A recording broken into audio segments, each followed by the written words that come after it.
سونے دے در دے زرے اے بدرو اے لال بن کے قدموں نو چم کے روڑے ہیرے تے لال بن گئے سونے دے در دے زرے اے بدرو اے لال بن کے قدموں نو چم کے روڑے ہیرے تے لال بن گئے جنہ تے پیاں نظراں رب دے حبیب دیاں رب دے حبیب دیاں جگ دے طبیب دیاں حضرت اویس بن گئے حضرت اویس بن گئے حضرت بلال بن گئے قدموں نو چم کے روڑے ہیرے تے لال بن گئے کعبے دا نور جلا جالی حضور دیے عرشاں تو رافع اعلیٰ جالی حضور دیے جالیاں چمڑے والے غوثو ابدال بن گئے جالیاں چمڑے والے غوثو ابدال بن گئے قدموں نو چم کے روڑے ہیرے تے لال بن گئے سونے دے در دے زرے بدرو اے لال بن گئے قدموں نو چم کے روڑے ہیرے تے لال بن گئے جزاک اللہ ماشاءاللہ بلا تاخیر میں رسالت مآب میں حاضری پیش کرنے کے لیے التماس گزار ہوں جناب محترم علی رضا چشتی صاحب سے کہ وہ بارگاہ رسالت میں اپنی حاضری پیش کریں یہ بڑی ادب کی محفل ہے ادب کو منوسیاس رکھا کریں اور چودھری جہانگیر صاحب روزہ رسول سے ہو کر آئے ہیں اور خوش بختی ہے بڑی اور ان کی بیٹی کی آج چیلن کی دعا ہے رب تعالیٰ ان کی بیٹی کی بخشش فرمائے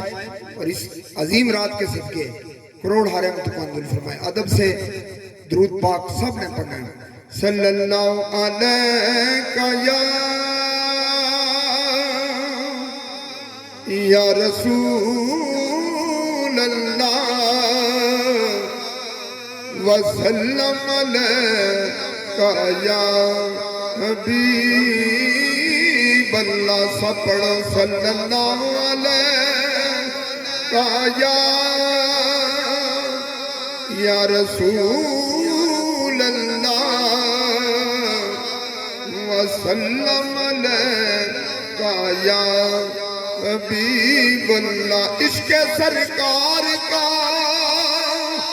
ایک جام پلایا جائے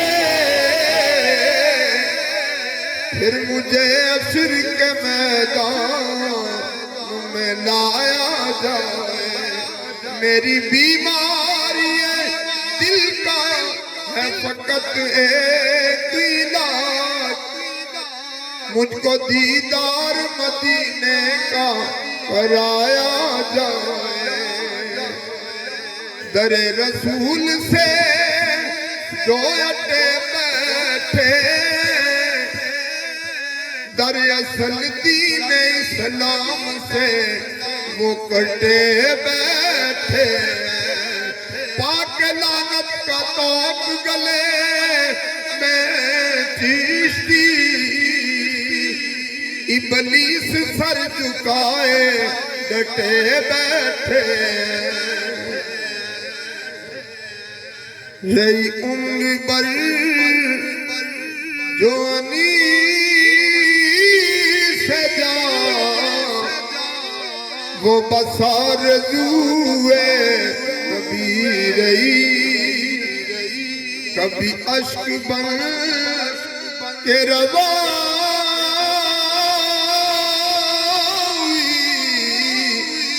کبھی درد بن کے دبی رہی شاہدی کی فکروں نگاہ سے مٹے نسل و رنگ کے تفریقے نرا تواسر منصبی نرانت نصبی رہی وہ صفا کا میرے منیر ہے طلب اس کی نور ضمیر ہے یہی روزگار فقیر ہے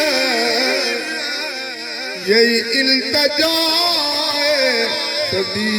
رہی وہ ساتھ تھی سرور کی وہ جو دل تھے حاصل زندگی حضور شافی امتا میری جندنو طلبی رہی اور آخر کی دو مصرے عرفے کھڑی نے موت نے حضور پر ہاں اے دنیا ایک چکی یارو تے اسی تسی سب دانے ایک ایک کر کے سبانے پسنا تے کیا رجے کیا رانے تے کچھ وسانا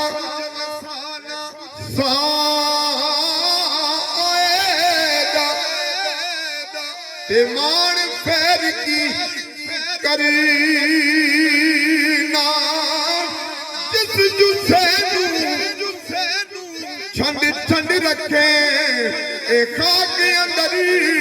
بنج ترنا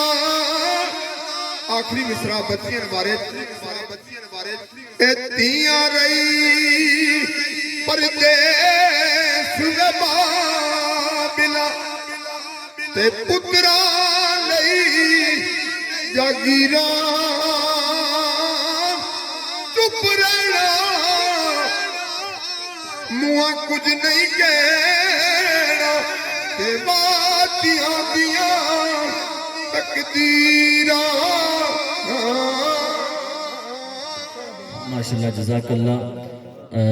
بڑے ہی نہایت خوبصورت انداز میں بارگاہ رسالت میں آپ نے اپنی حاضری پیش کر رہے تھے اب میں بارگاہ رسالت امام صلی اللہ علیہ وسلم میں حاضری پیش کرنے کے لیے التماس گزار ہوں جناب حافظ محمد اشتعی اسماعیل صاحب سے کہ وہ بارگاہ رسالت میں حاضری پیش کریں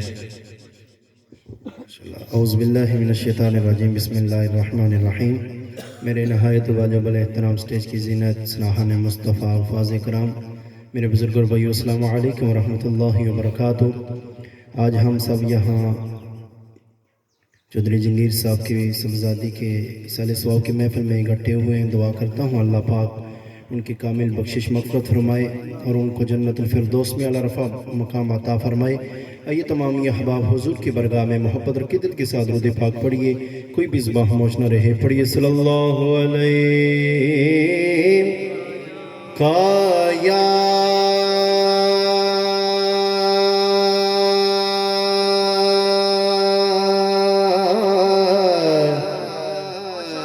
رسول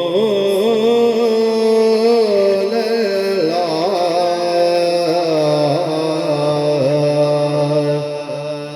وسلم علیکہ یا حبیب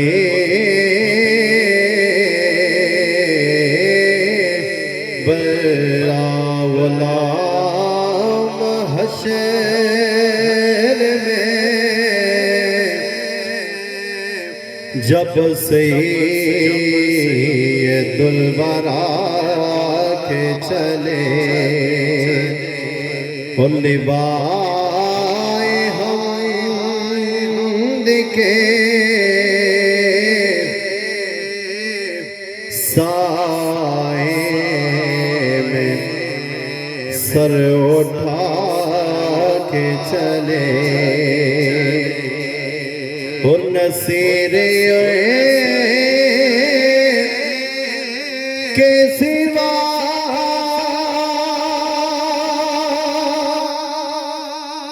ارے کون ہے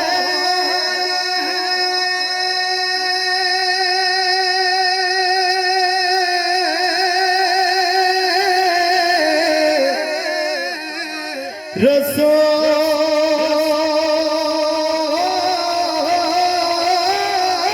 ایسا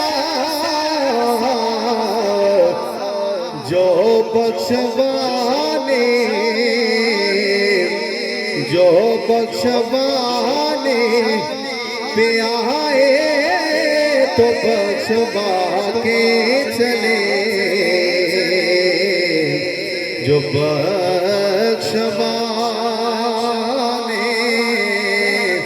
پہ آئے تو بخشوا کے چلے پڑھیے صلی اللہ علیہ یا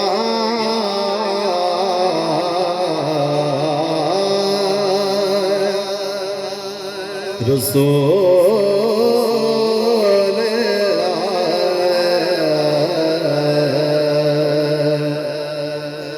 وسلم علیکہ یا حبیب اللہ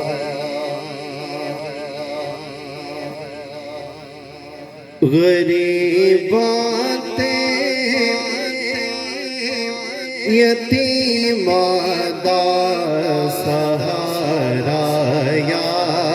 رسول اللہ بھی شامل ہو جائیے غریبات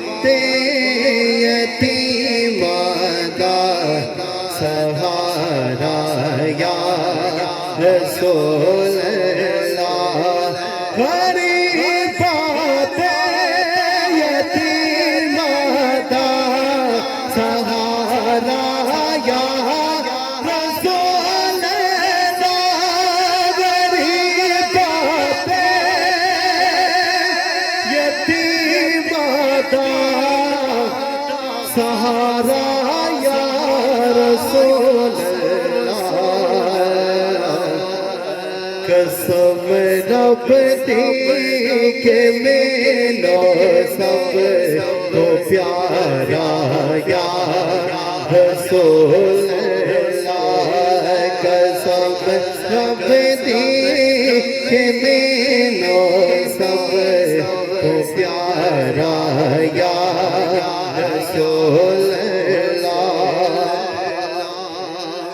میری کشتی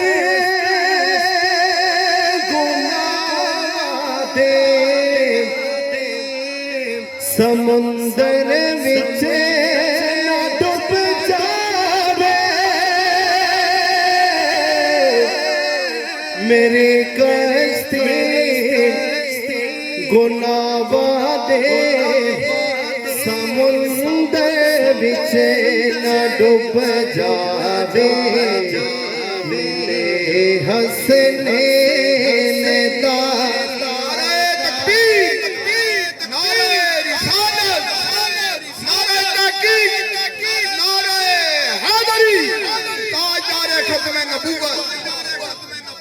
ملے حسنین دا صدقہ کنارہ یا رسول اللہ ملے حسنین دا صدقہ کنارہ یا رسول اللہ بہت ہی خوبصورت فکر مکیا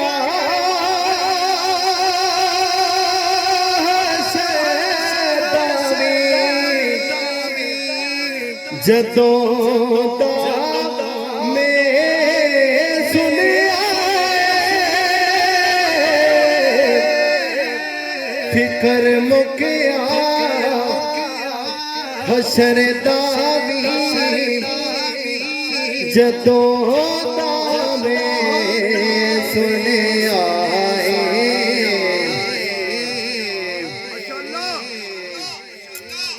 فکر مکیا حشر دا بھی جدوں دا میں سنیا تساں چکیا گناہگارا دوبارہ یا رسول اللہ تساں چکیا گناہگارا دوبارہ یا رسول اللہ. ماشاءاللہ جزاک اللہ. یہ تھے حافظ محمد اسماعیل صاحب جو کہ نہایت خوبصورت انداز میں حضور علیہ السلام کے حریم مآب میں حاضری پیش کر رہے تھے. احباب ذی وقار، یہ حضور کے نام پہ محفل سجائی جاتی ہے. یہاں پہ الحمدللہ بیٹھنے والے ہر ایک کے دل کے اندر حضور کی محبت بھی پائی جاتی ہے. میں نعرہ لگا کر دیکھنا چاہتا ہوں کہ آپ اپنے حضور سے محبت کس قدر کرتے ہیں. اہل کفر رسول اللہ کی عزت پہ ناموس پہ ڈاکے ڈال رہے ہیں، لیکن آپ نے اہل کفر کو یہ بتانا ہے کہ جو ہمارے رسول اللہ کی عزت پہ بات کرتا ہے تو پھر ہم اپنی جانوں کی فکر نہیں کرتے، پھر ہم اپنی اولادوں کی فکر نہیں کرتے، بلکہ ہم میدان کے اندر آ کے کہتے ہیں، ہم یا رسول اللہ کا نعرہ لگا کے بتاتے ہیں، نعرہ تکبیر، نعرہ رسالت، نعرہ رسالت. نہیں احباب ذی وقار، ابھی بھی کچھ ہاتھ نیچے ہیں، دونوں ہاتھوں کو بلند کر کے حضور کی بارگاہ میں حاضری لگوائیے. تاجدار ختم نبوت، تاجدار ختم نبوت. سامعین محترم، ہماری سٹیج کی رونق بنے جناب علامہ محمد حسیب صاحب. تمام احباب کی آمد میں نعرے کا جواب دیجئے. نعرہ تکبیر، نعرہ رسالت، نعرہ رسالت، نعرہ رسالت، نعرہ رسالت.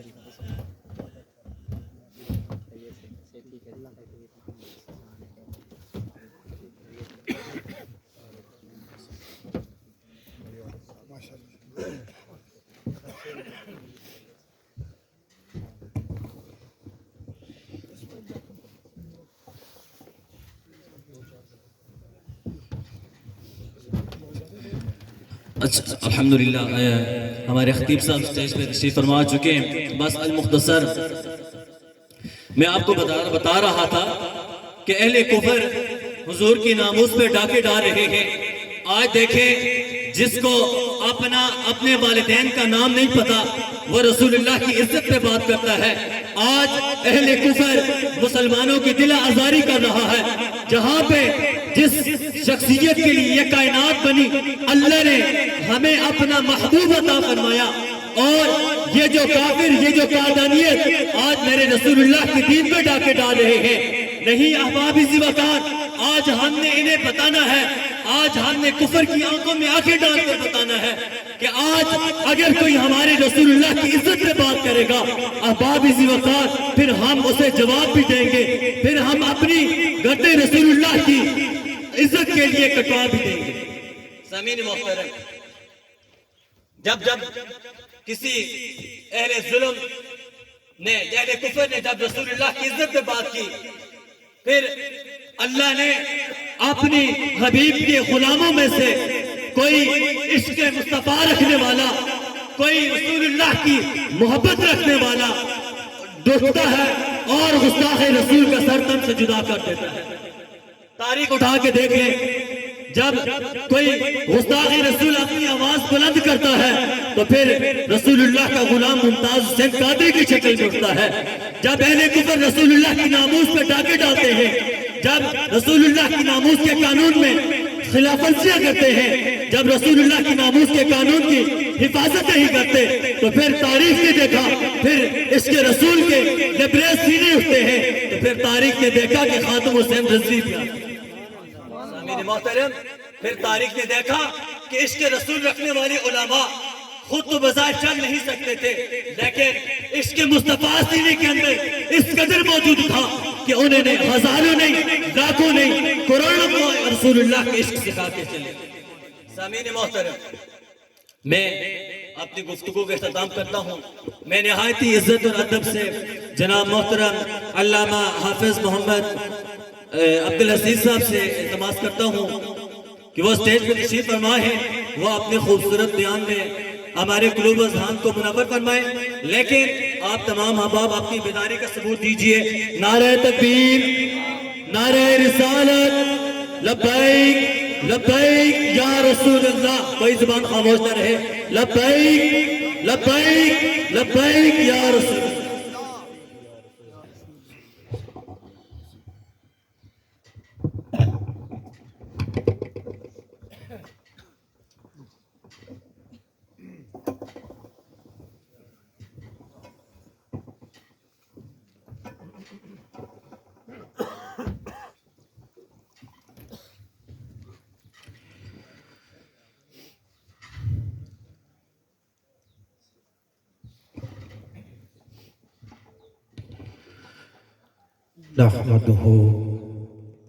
نحمده ونصلي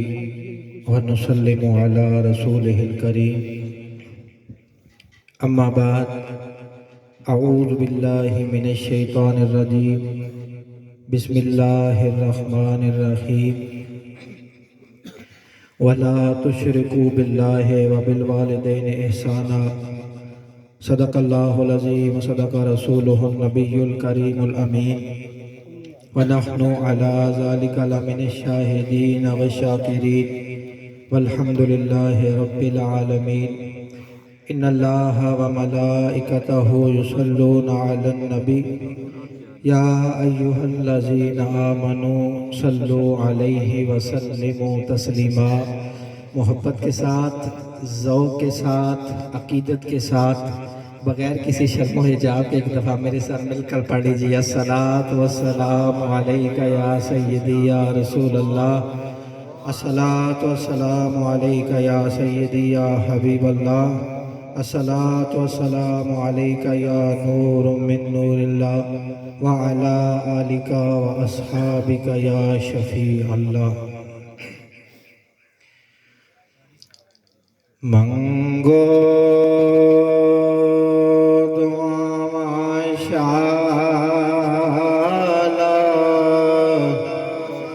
انجدا نصیب ہووے. منگو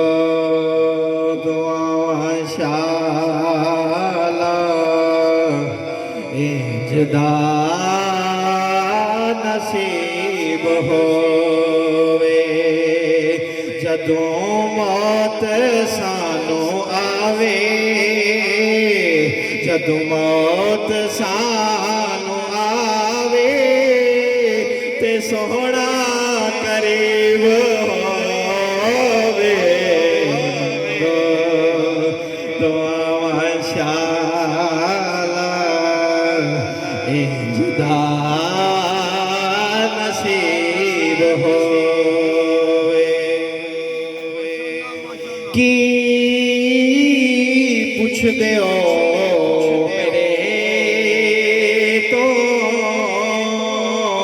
سوہنے دیا کی پوچھ دیو میرے تو سوہنے دیا